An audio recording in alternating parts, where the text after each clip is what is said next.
Everyone, welcome back to study with Alka. तो आज के सेशन में हम कवर करेंगे फ्राइडे टू मंडे के जितने भी करंट अफेयर्स हैं अभी, जो कि एग्जाम के पॉइंट ऑफ से बहुत ही इंपॉर्टेंट है, तो उसको कवर करेंगे। चलिए शुरू करते हैं। आज का पहला करंट अफेयर्स क्या है, देखिए मैं यूपीएससी के लेवल तक का बताती हूँ, इसलिए अगर कुछ लोगों को समझ में ना आए तो चीज़ें ऐसी नहीं है कि आपके जो वनडे एग्जाम में आएंगी वो सिर्फ हेडिंग के अकॉर्डिंग आती है। वो पूछा जाएगा डेट और टाइम जो वनडे वाले, और जो स्टेट और पीसीएस दे रहे हैं और यूपीएससी दे रहे हैं, तो उनको मैं ब्रीफ के लिए समझाती हूँ कि एटलीस्ट वनडे एग्जाम वाले को पता चले कि मैटर है क्या करंट अफेयर्स का।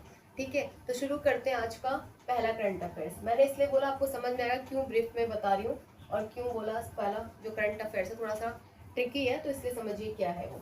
सुप्रीम कोर्ट की 9 जजों की बेंच का बड़ा फैसला। ठीक है, 9 जजों की बेंच का बड़ा फैसला है, 9 जज बैठे इसमें। ठीक है, क्या था ये?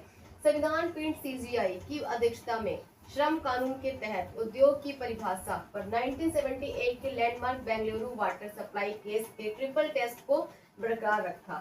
यानी ये आप समझ में आ रहा है, 1978 में ये विवाद हुआ था, मतलब पहले जो था वो 1978 को उस वाले जो landmark Bengaluru water supply case था, ट्रिपल टेस्ट को बरकरार रखा। ट्रिपल टेस्ट भी समझेंगे हम है क्या, ठीक है, और एग्जाम्पल के तौर पे समझते हुए चलेंगे कि मैटर है क्या। सबसे पहले विवाद क्या, देखो कानून के तहत उद्योग और इंडस्ट्री क्या है।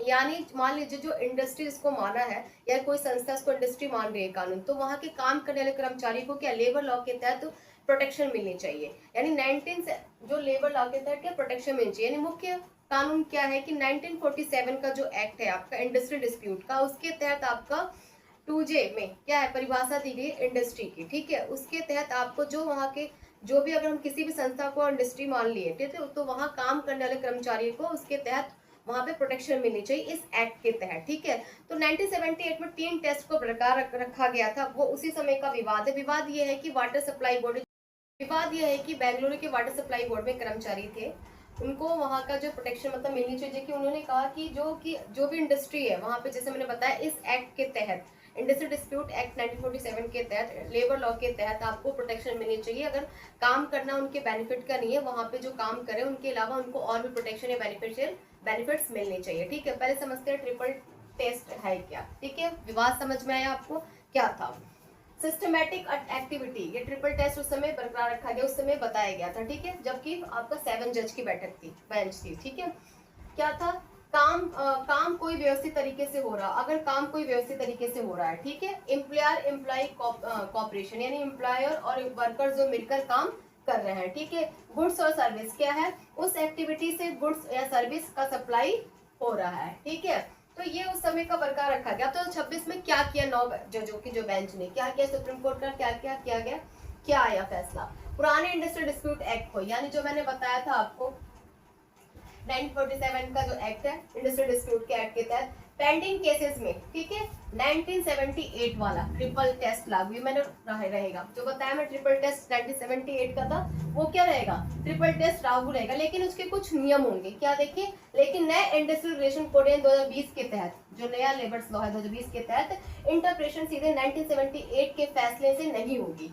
ठीक है, इनके फैसले से नहीं होगी, कुछ नया रूल होगा, नए कोड की अपनी ही डेफिनेशन होगी। क्या होगी? नए कोड की अपनी ही, एक तरीके से जो ये आपका ट्रिपल टेस्ट था ये तो रहेगा, पर इसको नए तरीके से वो जज पेश करेंगे 9 बेंचों में। ठीक है, तो अब इसका कुछ स्टैटिक जीके था। एक तो ये था कि आपका लेबर लॉ जो आपका नए 2000 कोड रिलेशन 2020 का, ये भी आ गया स्टैटिक जीके। ठीक है, फिर आपका ये देखिए अनुच्छेद 145(3) में क्या है, ये इसी से रिलेटेड है, इसलिए स्टैटिक जीके में आ रहा है। किसी बड़े संवैधानिक प्रश्न को सुनाने के लिए, ठीक है, हाँ, अब इसका जो अनुच्छेद 145 दिख रहा है, ये स्टैटिक जीके का ही पार्ट है, इसमें ये रिलेटेड है। किसी बड़े या संवैधानिक प्रश्न को सुनने के लिए न्यूनतम 5 या उससे अधिक जजों की संविधान पीठ का गठन किया जाता है। यानी इस समय जैसे कि 9 जजों का गठन किया गया है। तो ये संविधान अनुच्छेद, इस आर्टिकल, ये जो आर्टिकल आपका इससे रिलेटेड स्टैटिक जीके का, तो ये तो था आपका फर्स्ट करंट अफेयर्स। ऐसे और भी करंट अफेयर्स, इसलिए बने रहिए एंड तक वीडियो में।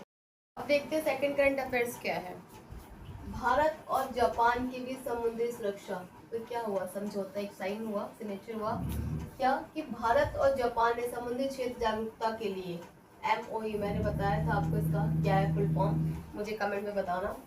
मैरीटाइम डोमेन अवेयरनेस, ये नहीं है, ये इसका फुल फॉर्म है MDA, बताती हूँ क्या है ये। और नौसैनिक समय को मजबूत करने के लिए मैरीटाइम सिक्योरिटी कॉर्पोरेशन पर हस्ताक्षर किए। ठीक है, अब इस ये भारत और जापान के बीच समुद्री सुरक्षा जो हुआ, इससे क्या हुआ, दोनों देशों के बीच जो नौसेना समुद्री सुरक्षा को क्या सहयोग मिलेगा, बढ़ावा मिलेगा, इसलिए सब इस पे हस्ताक्षर किया गया है। ठीक है, जैसा कि बताया, इसमें दोनों देशों क्या करेंगे, ये काम है इसका MD, यानी दोनों देशों के बीच जो गतिविधियां उनको साझा करेंगे, इसलिए इसको नाम दिया गया आपका मैरीटाइम डोमेन अवेयरनेस। ठीक है, ये इसका काम होगा। ठीक है, फिर आपका HADR क्या है, ह्यूमैनिटेरियन असिस्टेंट डिजास्टर रिलीफ, जो भी आपदा आएगा, भूकंप आएगा, सुनामी आया, तो दोनों देशों के आपस में सहयोग को बढ़ावा मिलेगा, सहयोग करेंगे दूसरे देशों का। ठीक है, ठीक है, फिर आपका नॉवल एक्सरसाइज, दोनों देशों के बीच आपसी में क्या होगा, अभ्यास होंगे, नौसेना अभ्यास परीक्षण जो प्रशिक्षण होते हैं वो दोनों देशों के बीच में होंगे। इससे क्या होगी, दोनों देशों की नौसेना के बीच मजबूती बढ़ेगी। ठीक है, दोनों को साथ काम करने का सहयोग मिलेगा। ठीक है, तो ये था आपका तीनों का, ये जो समझौता हुआ है इसका क्या बेनिफिट है, क्या काम करेंगे दोनों देश मिलके। ठीक है, ये हुआ, और ये 20 अगस्त को हुआ था साइन, इसलिए डेट आपको बता दे रही हूँ, वनडे एग्जाम में डेट अक्सर पूछे जाते हैं। और किन दो देशों के बीच में हुआ, जापान और भारत के बीच हुआ। ठीक है, किस लिए, समुद्री समझौता के लिए, समुद्री सुरक्षा के लिए। ठीक है, इससे क्या, इंडो पैसिफिक जो ओशियन है आपका, उसमें जो समुद्री क्षेत्र है उसको ज्यादा ही बढ़ावा मिलेगा। और जैसे वहां पे आपका SAR, इसमें लिखा नहीं है आपका, सिक्योरिटी एंड रिसर्च, जैसे कि जो भी समुद्र में आपका जो भी व्यक्ति हो गया, जहाज हो गया, उसको ढूंढने का भी ये दोनों देश मिलकर आपसी में कार्य करेंगे। तो ये समझौते के लाभ थे और क्या क्या कार्य करेंगे दोनों देश। स्ट्रेटेजिक जीके क्या देखते हैं, क्या इसमें फैक्ट्स। जापान की नौसेना का नाम क्या है, JMSTF, यानी Japan maritime and defence force. ठीक है, फुल फॉर्म है इसका।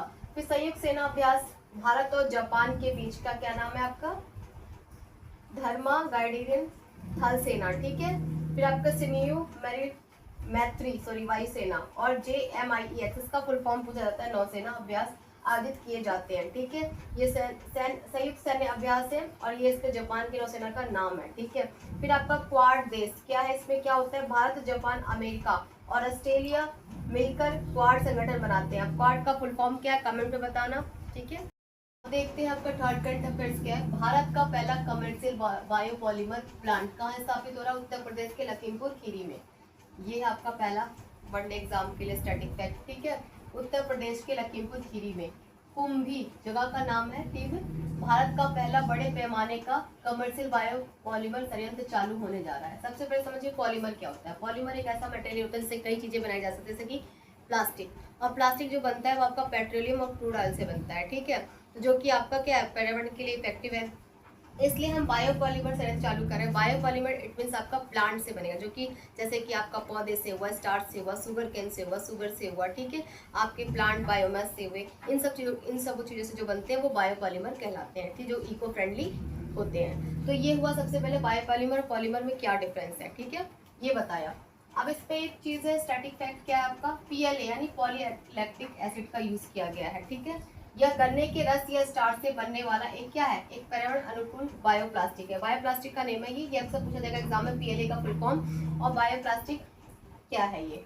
ठीक है, फिर आपका एक स्टैटिक जीके क्या है, इसमें दुधवा राष्ट्रीय उद्यान, ये भी क्या है, उत्तर प्रदेश का एकमात्र नेशनल पार्क है जो लखीमपुर खीरी जिले में स्थित है।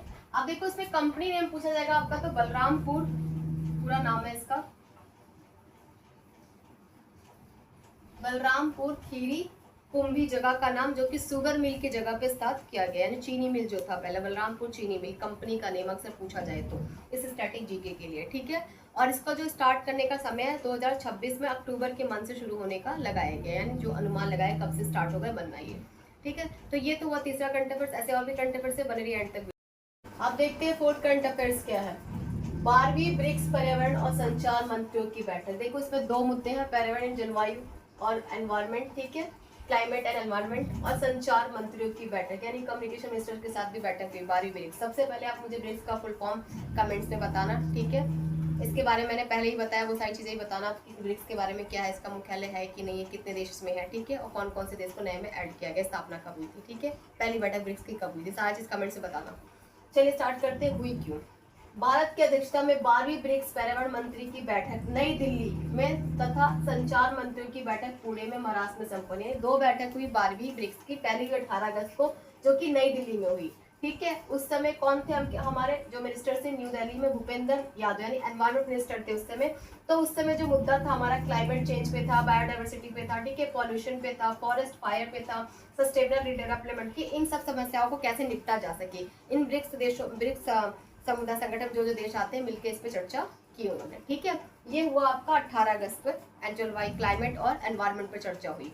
इसके अलावा आपका जो आपका पुणे में हुआ वो हुआ आपका 21 अगस्त को। ठीक है, पुणे में उस समय जो आपके संचार मंत्री यानी कम्युनिकेशन मिनिस्टर कौन थे, ज्योतिया सिंधिया। ठीक है, सिंधिया ये थे। ठीक है, उन्होंने किस चीज पे बात चर्चा की, मुद्दा क्या था, आईसीटी साइबर सिक्योरिटी, यानी कैसे इन चीजों से लोगों के बीच मतलब लोगों को इन सब चीजों से कैसे कनेक्ट किया जाए, इन टेक्नोलॉजी के ऊपर चर्चा की गई थी। तो ये था 12वीं ब्रिक्स का जो बैठक हुई थी 2 जगह, नई दिल्ली में सबसे पहले आपको 18 अगस्त को, 21 को आपका पुणे में हुआ था। उस समय मिनिस्टर्स कौन थे, ये स्टैटिक फैक्ट आएगा। ठीक है, किस पे चर्चा की गई थी, 21 को आपका टेक्नोलॉजी पे की गई, आईसीटी हुई। ठीक है, फिर साइबर सिक्योरिटी हुई, और जो आपका क्लाइमेट चेंज और एनवायरमेंट पे वो आपका 18 अगस्त को हुई थी। ठीक है, ये हुआ आपका 4th करंट अफेयर्स। आज का 5th and last current affairs है, मतलब फ्राइडे से लेके अभी तक का मंडे। देखते हैं 5th और लास्ट करंट अफेयर। देखो मुझे फ्राइडे से लेके मैंने आज तक का कवर किया, जिसमें संडे का मैं करंट अफेयर्स रिवीजन के लिए होता है, तो जो भी 3-4 दिन का जो इंपॉर्टेंट करंट अफेयर्स एग्जाम के पॉइंट से वो मैंने सारे इसमें लिए हुए हैं। तो 5th और लास्ट देखते हैं क्या है आज का। 47वां सरला पुरस्कार 2026। ठीक है, सबसे पहले समझते हैं सरला पुरस्कार है क्या। यह उड़ीसा के प्रमुख साहित्यिक पुरस्कारों में से एक है, जिसकी शुरुआत 1979 में प्रसिद्ध उद्योगपति डॉक्टर बंसीधर पांडा द्वारा की गई थी। देखो एक बता रही 1979, कई जगह अगर एग्जाम में 1979 दिया तो उस पर टिक करना, कई जगह बुक्स में आपके 1980 भी दिया गया है। ठीक है, ऑप्शन के अकॉर्डिंग आप क्लिक कर देना अगर वनडे एग्जाम में पूछा जाए तो। ठीक है, और ये किस संस्था द्वारा दिया गया, इम्पैक्ट संस्था द्वारा दिया गया। किसको दिया गया आपको देखते हैं, प्रसिद्ध उड़िया कवि और निबंधकार आशुतोष परिडा को उनकी काव्य कृति किस पे, विश्वास देव पृथ्वी, ये पूछा जाएगा किसके लिए दिया गया, विश्वास देव पृथ्वी के लिए 47वां सरला पुरस्कार से सम्मानित किया गया।